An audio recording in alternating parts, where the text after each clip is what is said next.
Tia of Tia Takes the World. I am a travel blogger / PE teacher living in Abu Dhabi. I've been here for the past 5 years. I really enjoy traveling and writing about my experiences while I'm traveling, as well as my experiences living abroad in the UAE. Hi guys, I am Helen. I'm from London in the UK, but of Ghanaian heritage. So Black British is what I like to call myself. I am an educator as well. I have a travel and lifestyle blog, so I talk about the different countries that I've been to and also what it's like living as a UAE expat. And I also have a hair company where I have a community of ladies in the UAE who have natural hair, and we just give each other tips, meet, and that kind of stuff. It was lovely to meet you guys. So we thought it'd be a really good idea to share tips on just our expat experience in terms of moving from home to here, because obviously we share that experience. Obviously Tia's come from the US and I've come from the UK, so we have similarities, but there's also a couple of differences too. And also I'd say another main difference between us is that Tia has come over as a teacher. So she was employed to come over here, whereas I haven't had that same experience. I've come over on my husband's visa. So yeah, we'll get into that a little bit later. So we just came together on this specific collaboration to talk about things that we wish that we knew before we moved abroad, because there's so much research that you can do, but things that you don't think of looking up on Google, that you don't think to ask someone that already lives here. And when you get here, you're just kind of like, why didn't I ask that, or why didn't I know it? So we've compiled our own list of things that we wish that we knew, and we want to share them with you because maybe they will help if you're deciding to move abroad or to the UAE, or if you're just even going to visit. Maybe some of these questions will come in handy for you. With one of the things that I wish that I had have known before I moved here, and that's just how much the UAE is based in Western culture.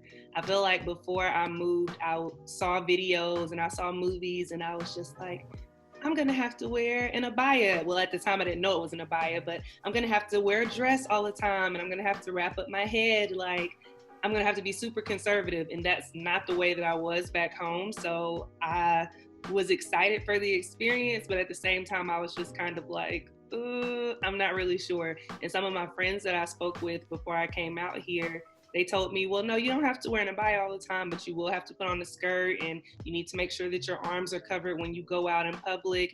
And then when I got here, it was like, well, she has on shorts. She has on Daisy Dukes right now. So what do you mean? And I felt like I just changed my whole wardrobe before I came over, with skirts and cardigans that came to my wrist and all of these things to be conservative, and I didn't even need them. So that's one of the things that I wish I would have known, so I could have just kept my clothes before I came. So again, I didn't come as a teacher, so I came, I didn't need to buy like loads of work clothes. But I did assume that I was going to have to cover up like completely. But I think what I've realized is that I try to be respectful, but I think it depends on where you live and where you're going. So like around where we live, it's just tourist central. And so you can go to the shop not really covered up, and you're not going to come across people who would typically be offended by that. But then if you're going into like a government place, you have to cover up. You can't go in there with shorts. You can't go in there showing your elbows or your shoulders or anything like that. And so if you're going to more governmental places or maybe tourist locations, cover up more than you would back home. But then if you are going somewhere where there's a lot of Westerners, so to brunch or whatever, it's pretty much like the same as back home. Right. So that's what I've noticed. So I feel like it's interesting. I do feel like when it comes to my fashion, the way that I dress here is definitely not the way that I would dress back home. Right. And not because I would be like incredibly showy, but it's just that I think the access for me. Yeah. Why didn't I know that? Yeah, okay. I think the main thing for me was the job situation. I've mentioned it about 3 times now. But it's because I'm a qualified English teacher by trade, and I taught in the UK for 3 years before coming out here. So my husband and I are both English teachers. However, we were told just before coming out here, that they had changed the rules, the teaching rules here. And so because my degree is in a different subject to the subject that I teach, I actually did a degree in psychology, and then I went on to do my English training, and then became an English teacher. Gotcha. And in the UK, that's fine. And in most places, even in Dubai, that's fine. But in Abu Dhabi, they want you to have the same degree as the subject that you teach. I think one thing that we both have agreed on that we wish that we knew before we moved here was hair, like the hair situation.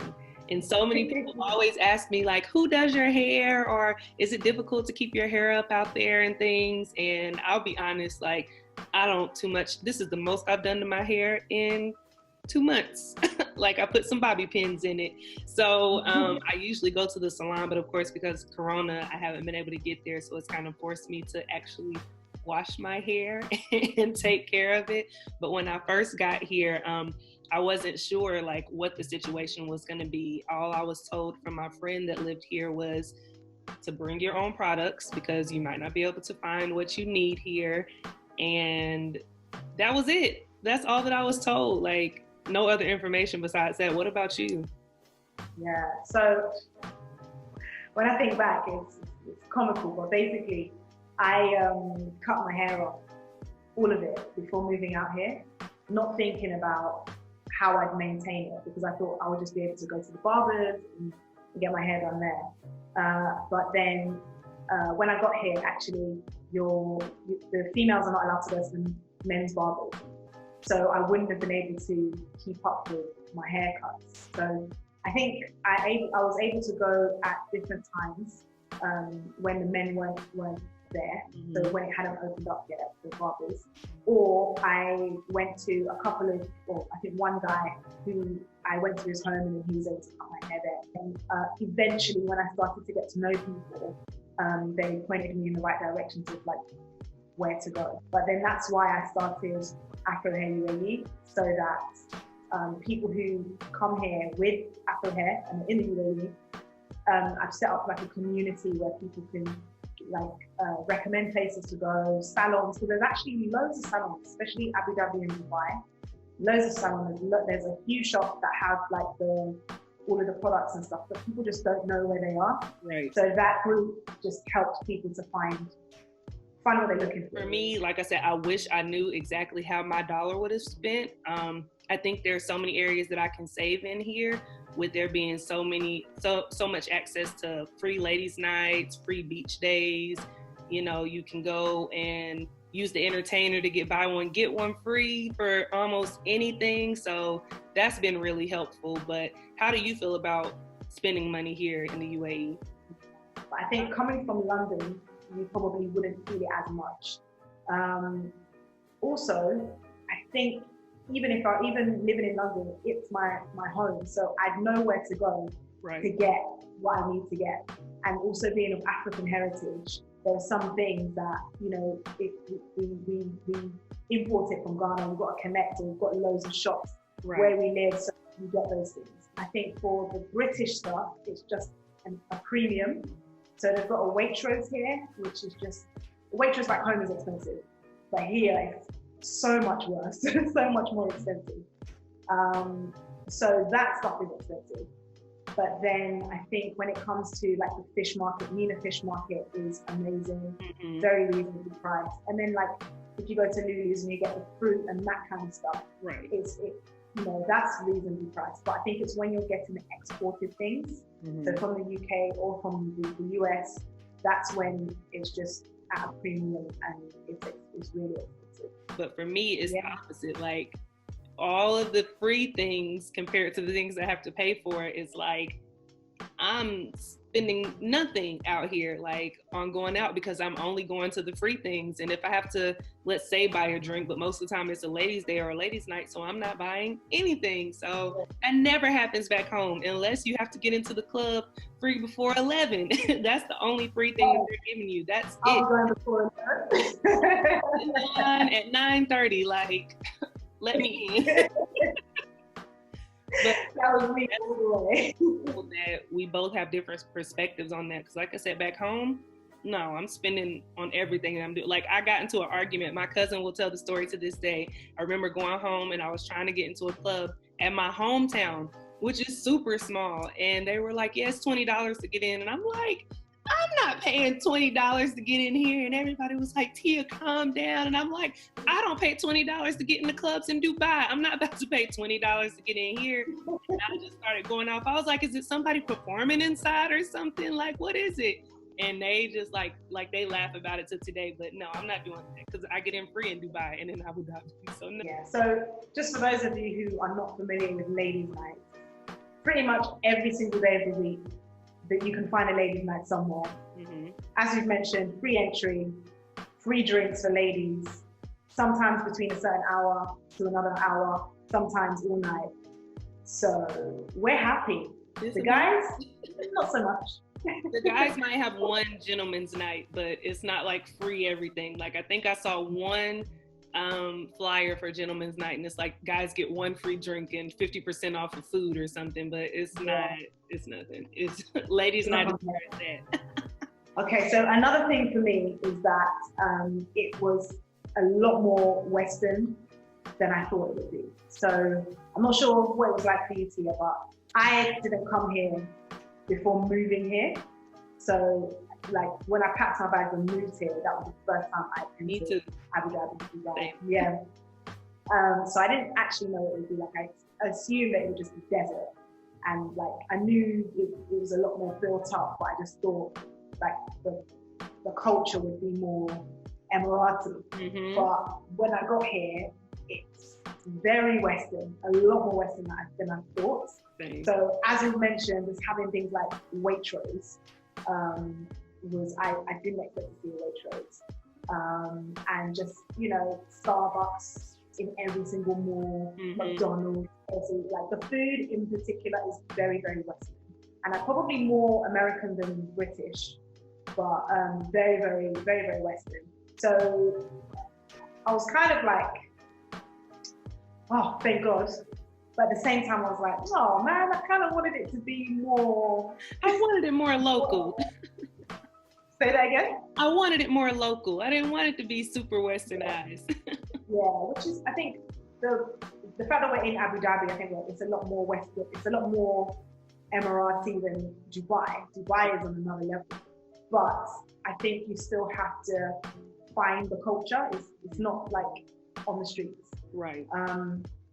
And also, I think coming from like an African culture as well, we make our presence known. Mm-hmm. So if you go back home, if I go back to Ghana, you feel like you're in Ghana as soon as you step off the plane, you know you're there.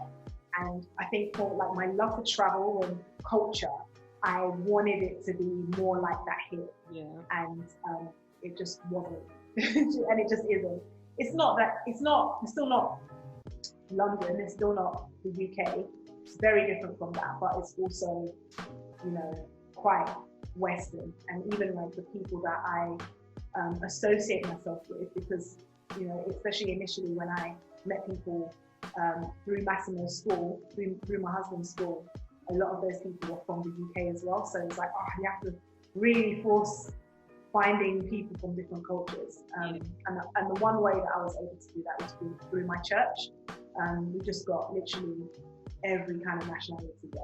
And it's not like how it is back home where everyone's British, but you might have people with different heritages.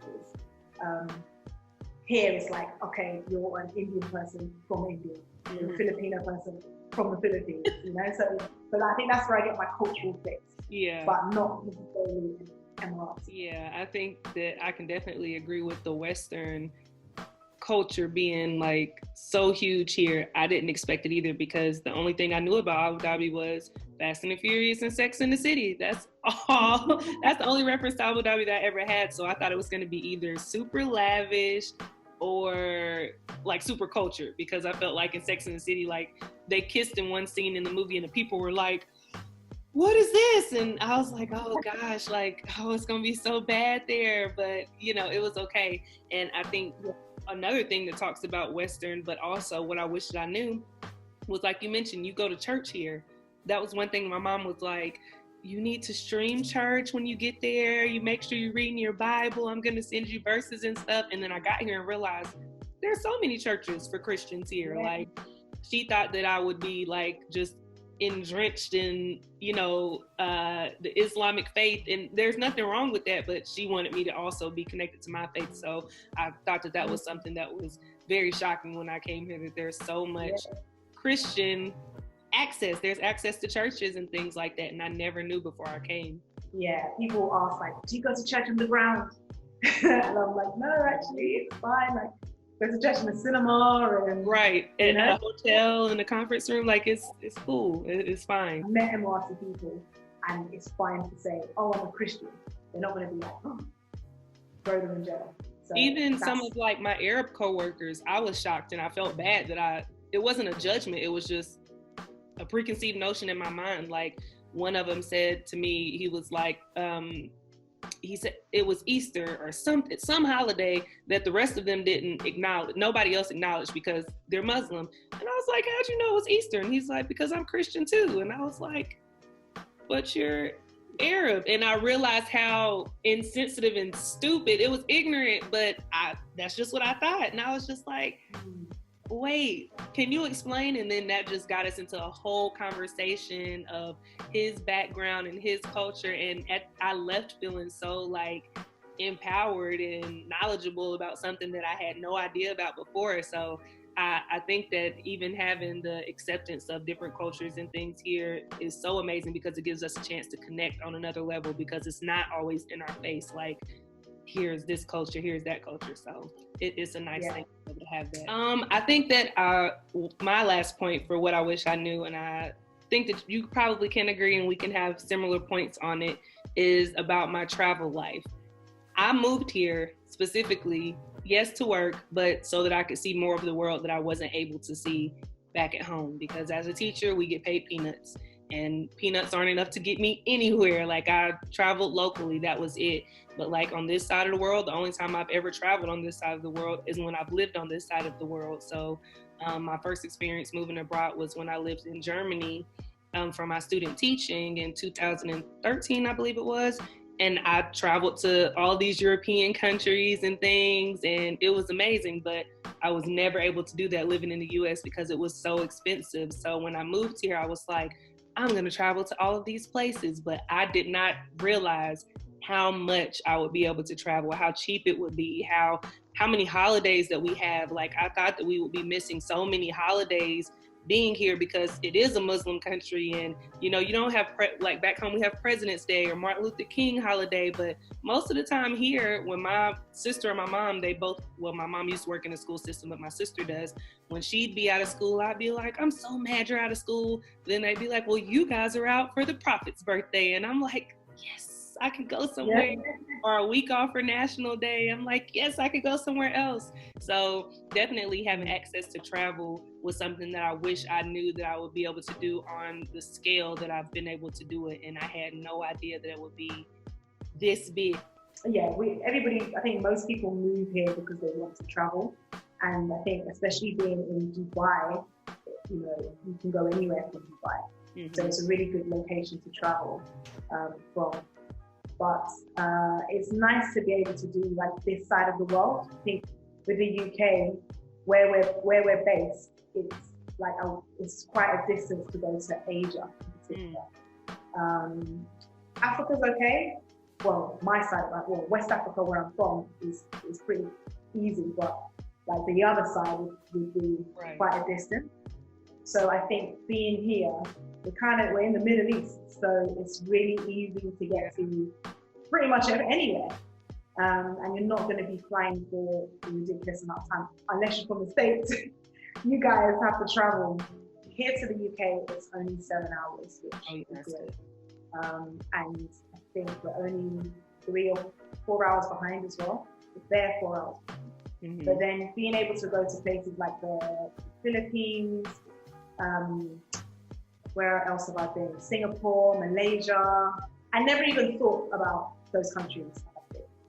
And also to mention the passport privilege as well, which you don't know it until you leave home, but it's totally different when you go to whole nother culture. Like you hear about, well, for me, I hear about American passport privilege, but until it actually happens, it doesn't mean anything to you until you're actually in it. How have you experienced passport privilege?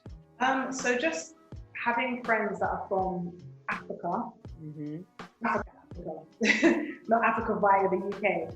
And so, and them not being able to travel to certain places because their visa is denied is something that I've never even thought about. Because having a purple passport, which soon going to be blue, but having that purple passport has meant that I don't even fill out visa applications. I can go pretty much anywhere. And yeah, so that was a rude awakening, that people that are the same shade as me, but just because they're like born in a different continent that doesn't have that same privilege, means that even if they're here, even if they're still earning a decent amount of money and, you know, they're great human beings and they want to travel, they might not be able to do that because they're from Africa. Right. It's like, but I'm also from Africa, but not really. Just that piece of paper just means something different. And even sometimes not even being able to show the paper, just what we look like, that privilege sometimes and what we sound like can go a long way as well. I've had experiences where I've been talking, well, I wasn't talking to someone saw me and they might have just like asked me, like you can tell that they're just kind of inquisitive, like, you know, like, where are you from? And I'm like, the US. America! Barack Obama, really? You're from America? And I'm like, yes, I'm from America. What do you mean? Like, what does that even mean? And who cares? And and then they start talking to me totally different. I can tell sometimes how the attitude and the mindset changes from when they thought that I was from one place and they realized that I'm American. And that doesn't sit well with me. And I know that I have a privilege that other people don't have, but that doesn't make me feel great about it. I think you should be able to, if you can pave your way, if you can pay your way to go somewhere or do something, then everybody should be treated the same. Like, even if you can't pay your way, you should still be treated with respect. Like, but still, since we're talking about travel, like if you can pay to go somewhere, why does it matter which country I'm coming from or which continent I live on? Like, I'm aware of that privilege, and that means that I have to live differently. I can't just ignore the fact that it's there.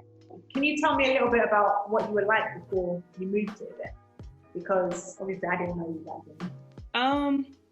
I would just say, I mean, me personally, I think that I was pretty well versed in things, but I just was ignorant about a lot of things. Like I tell people all the time, especially when Ramadan comes around, I think I love the holiday so much because I was so ignorant about it before I moved here. Like I'm sure I knew Muslims that were around me in my neighborhood, things like this, but I had no idea about Islam or anything. Like one of my dad's closest friends, he went to my church.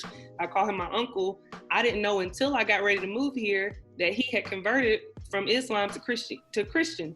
And, you know, he started telling me about all of these things with the Islamic faith and things to kind of prepare me to come here. But like I said, I just felt so ignorant to so many things. Like when Ramadan happened here, I'm just like, wait, why can't we drink water? Because they're not drinking water. Because in the States, like when you fast, that's you trying to be disciplined. And if you see other people, then it's okay. But here, that's their culture and that's the way that they move, you know. Just so many aspects of the religion and other people's lives that I just feel like I didn't see when I was back at home. So I didn't appreciate. I didn't have a lot of knowledge on it and I couldn't grow from it. But since I've been here, I've been connected to so many people from around the world, from so many different backgrounds. And I just feel so versed. I feel so well versed and knowledgeable about so many things. So they say that the US is a melting pot, which it is because there are a lot of different cultures and things, but where you live is what you get pretty much. Like I live in the deep South. Well, not the deep South. I live in the South and that's who you get. You get Southern people. We're kind of confined to where we are. Like it's not a melting pot where I'm from. Everybody is pretty much the same. Granted, their backgrounds are different.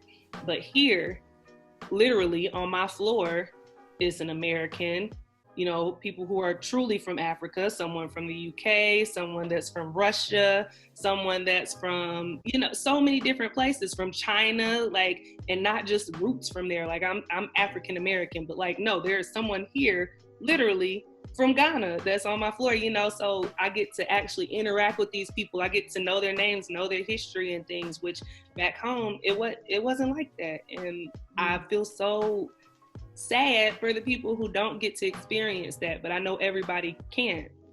And, you know, so that's why I try to educate and make people knowledgeable through my posts, my blogs, because if they can't see it for themselves, I want them to at least see it through me.